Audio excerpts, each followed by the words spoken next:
will join us. And we're now joined by Chip Towers. Again, it's Oregon and it's Georgia. How ironic, Chip, is it that those two are starting the year off after Lanning moves to Oregon? I'm sorry, I had a bad connection there. Can you ask me that again? Chip, how ironic is it that Dan Lanning is starting off his head coaching career against where he came from? Yeah, sorry about that. Yeah, it's crazy. It really is wild how things work out. I got a chance to go out there and visit with Dan earlier this summer, and he said, oh, yeah, he knew as soon as he really interviewed for the Oregon position. I mean, he obviously knew that Georgia would be playing him, and I certainly don't think that's the reason that Oregon hired Dan Lanning was for this first game. Dan Lanning, if you know anything about him, I mean, I really think he's an impressive guy, and the combination of being young and energetic, bright when it comes to X's and O's, and engaging as a public persona and as a recruiter, I think he's going to have the Ducks, competing at the highest level really quick.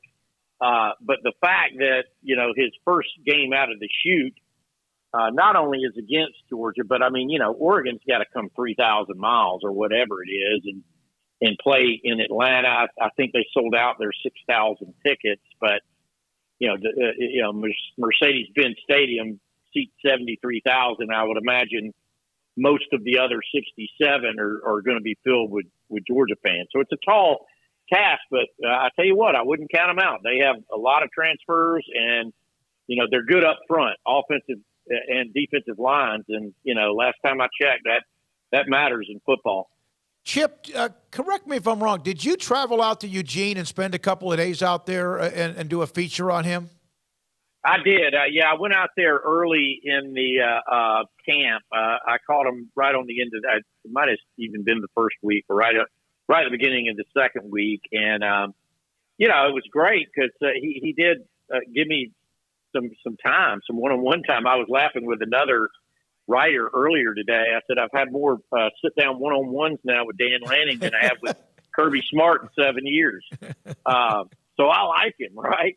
But, yeah, I went out there just to kind of, get a picture of the scene. I'd been to Oregon before, but I'd never been to Eugene. I've been to Portland, and, man, it's beautiful. And you can definitely see the full influence of, Phil Knight, Nike money everywhere around there. And that's what I say. I mean, that's a real Lamborghini, the way that thing is built. And so it's just a matter, we've seen it from Oregon before, but it's really just a matter of getting somebody to sustain and stay there. And, 36-year-old Dan Lanning, married with 3 young children. He says he wants to stay there as long as he possibly can.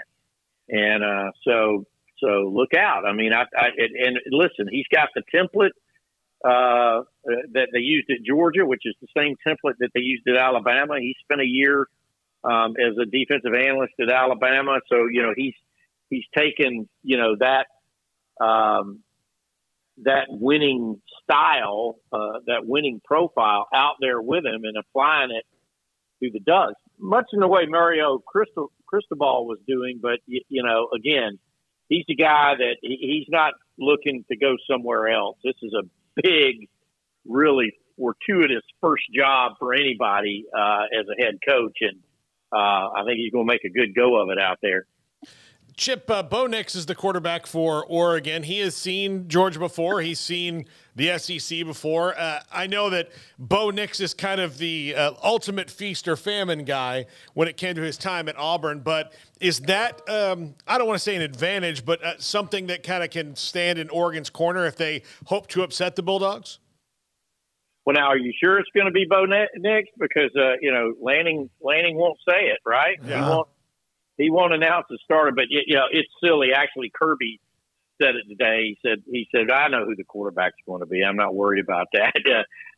And when you put it out there, I mean, Bo Nix, a 38-game starter at Auburn, the other 2 guys combined, a redshirt freshman who played in 4 games as backups in mop-up duty. So, of course it's going to be Bo Nix. And, Bo Nix is, of course, 0-3 against Georgia. They know him well. Talked to Nolan Smith and Christopher Smith and several players today about him.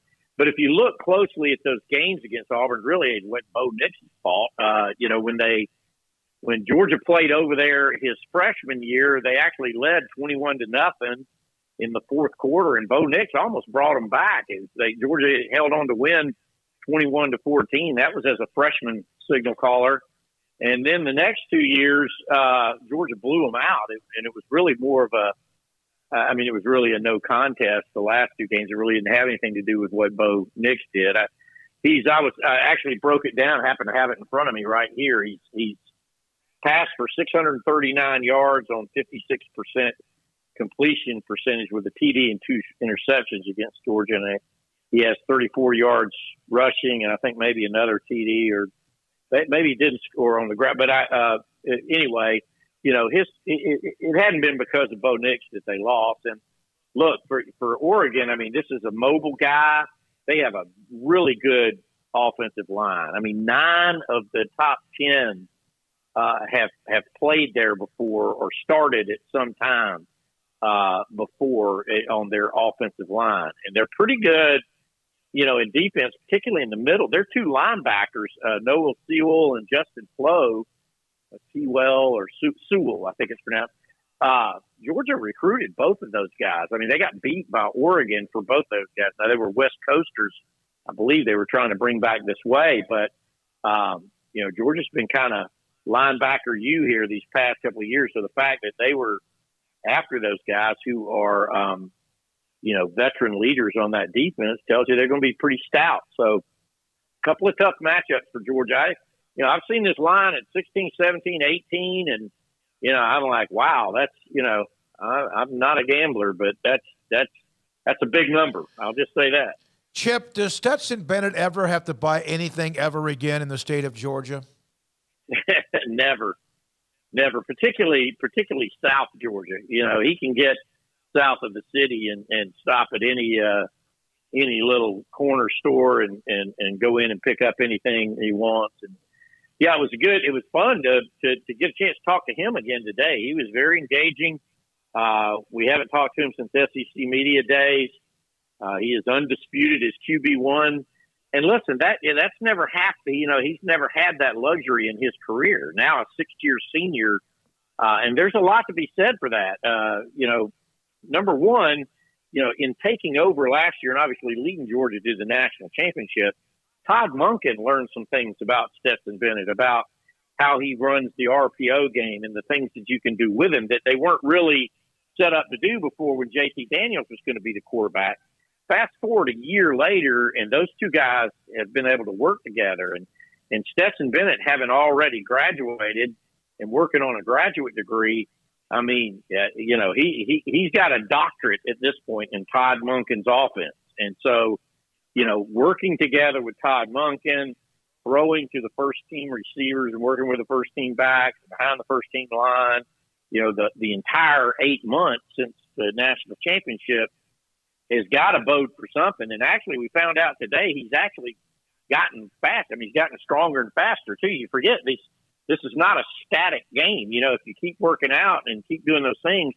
So supposedly, according to everybody involved, he's actually faster in terms of his GPS numbers, how fast he's running on the field.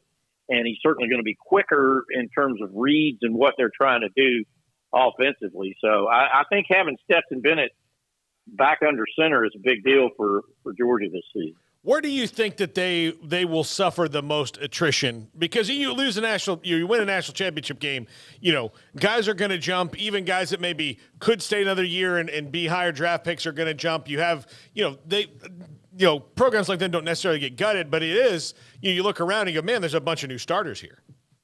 Yeah, there's no question that, the national narrative in this case is accurate.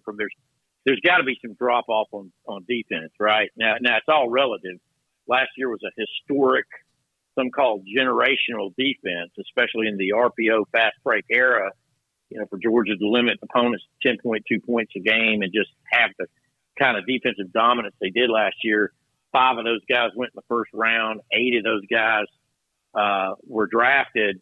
There's got to be some drop off, and in particular, where I think you'll see at least some early growth pains is going to be at inside linebacker. Now, don't misunderstand me. I mean, I think Jamon Dumas Johnson, they call him Pop, is a great player at inside linebacker. And Xavier Sori, the other guy they brought in, he's a 5-star. He was a 5-star recruit out of high school that couldn't play.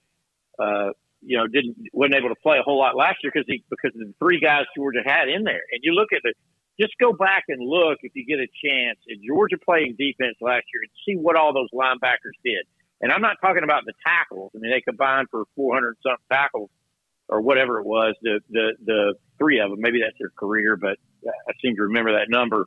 But those 3 linebackers, Georgia ran a very sophisticated defense where you never knew where the pressure was coming from. And Nakobe Dean, an engineering major, by the way, is in there in the middle, calling all kinds of shots, and they're bringing pressure from different places and, checking out of stuff. And Georgia has a lot of defensive movement in the line, and you're going to have new linemen down there. I mean, that's significant stuff, especially in a first game.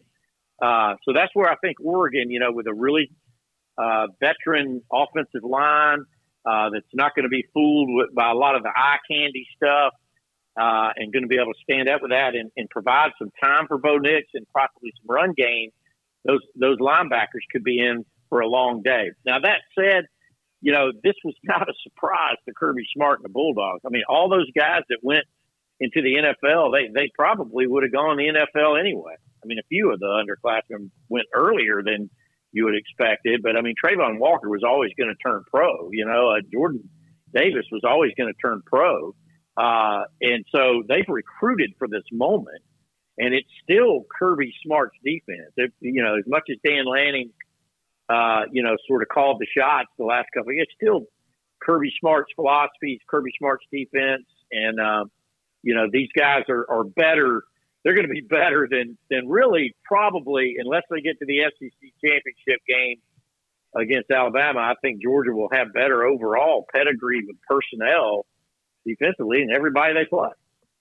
Chip, it's here. It's time. They defend their championship starting this week with a hell of a game, as you mentioned, against Oregon. We appreciate your time. Always appreciate the knowledge and insight with Georgia. Appreciate it, and have a great day. Okay. Take care, guys. Chip Towers, Atlanta Journal-Constitution, on Georgia, the defending national champions, after such a long, long drought. Times they would knock it on the door since 1980, and they did it last year, and they did it emphatically in the championship game.